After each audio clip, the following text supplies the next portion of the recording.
সবাই এই ছবিটা দেখে হয়তো ভাবছে কি ব্যাপার।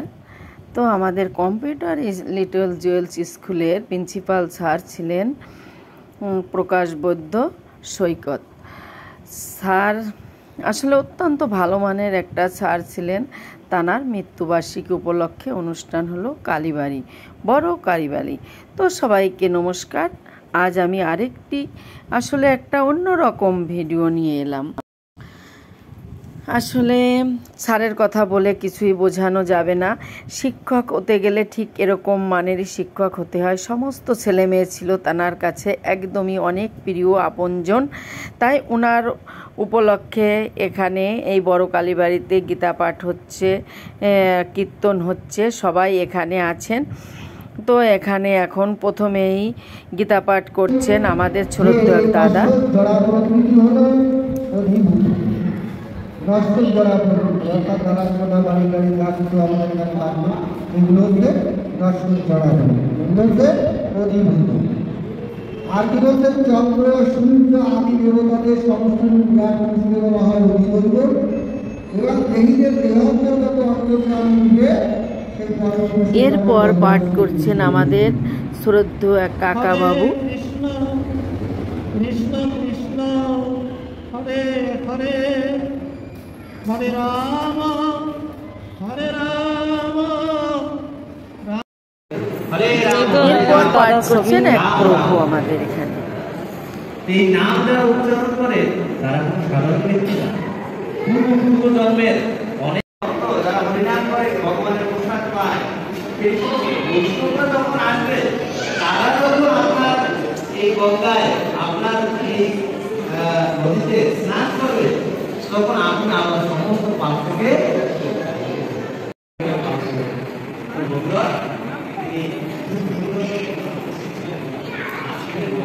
সমস্ত পাপী ব্যক্তিরা যদি ইতিহাস পর্যালোচনা করেন, অত্যন্ত পাপী ব্যক্তিও এই নামের প্রভাবে ঠিক না? জগাই মাথায়, ঠিক না? উদাহরণ দেওয়া যাবে না? জগাই মাথায়। তারপরে আকার উদাহরণ দেওয়া যাবে, রত্নাকর দস্যু। রত্নাকর দস্যু তো ঠিক মতো নামই জপ করতে হবে, উল্টা জপ করছে, ঠিক না?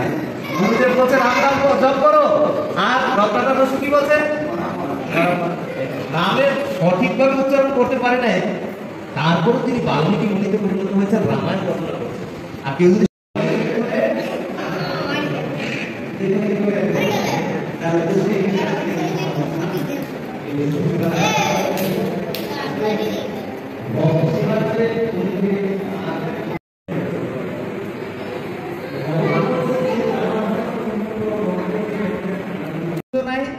এই জন্য আলোকিত করার জন্য অনেক বৈদ্যুতিক বাতি জ্বালাতে হচ্ছে, ঠিক না?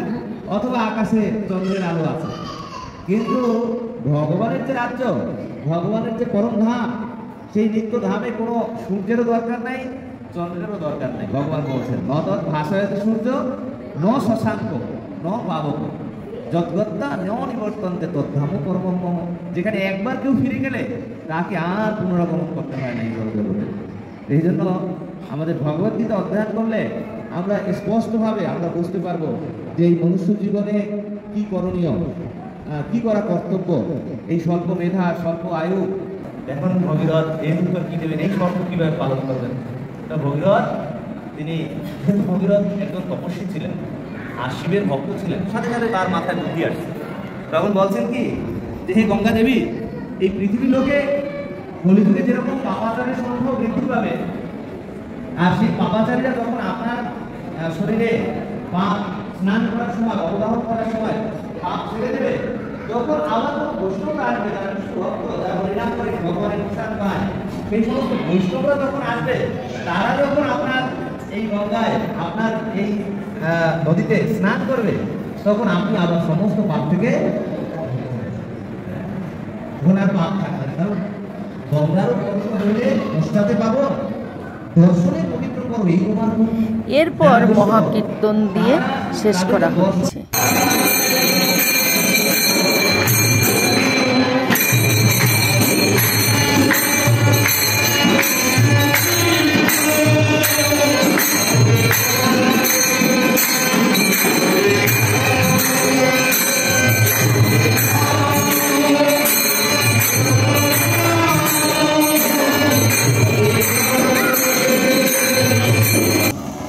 এই পাশে প্রসাদ রান্না হচ্ছে, দেখতেই পাচ্ছ সবাই যে আমাদের বিগ বস রান্না করছেন। মানে এখানে আর কি খুন্তিটাই ধরলো আর কি, রান্না করছেন আমাদের এই দুই বোন। কেন তা তোমাকে এই প্রচার হবে না? হ্যাঁ, সব হবে। আপনারাই রান্না করতে পারবেন দিদিরা, এটা লাগবে না। তেল 2 চামচ দিয়ে দিয়ে আগে তেল দিয়ে সব কম দিয়ে ঢেলে দিয়ে দিদিরাই।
অনুষ্ঠান শেষ হলো, কিন্তু আর এক অনুষ্ঠান শুরু হলো আমাদের গুটগুটিকে নিয়ে। ও বাবা, এ গুটগুটি, বিশাল গুটগুটি মায়ের ব্যাগ একদম হ্যাস্ত ন্যাস্ত করে দিচ্ছে। এই এদিকে তাকাও, তাকাবে না তো। অনুষ্ঠান এবং আমাদের এই গুটগুটিকে দেখে যদি ভালো লাগে, নতুন বন্ধু হলে চ্যানেলটি সাবস্ক্রাইব করে চ্যানেলটির পাশে থাকবে, আর পাশে থাকা বেল আইকনটি অন করবে, এমন নতুন নতুন ভিডিও পেয়ে যাবে।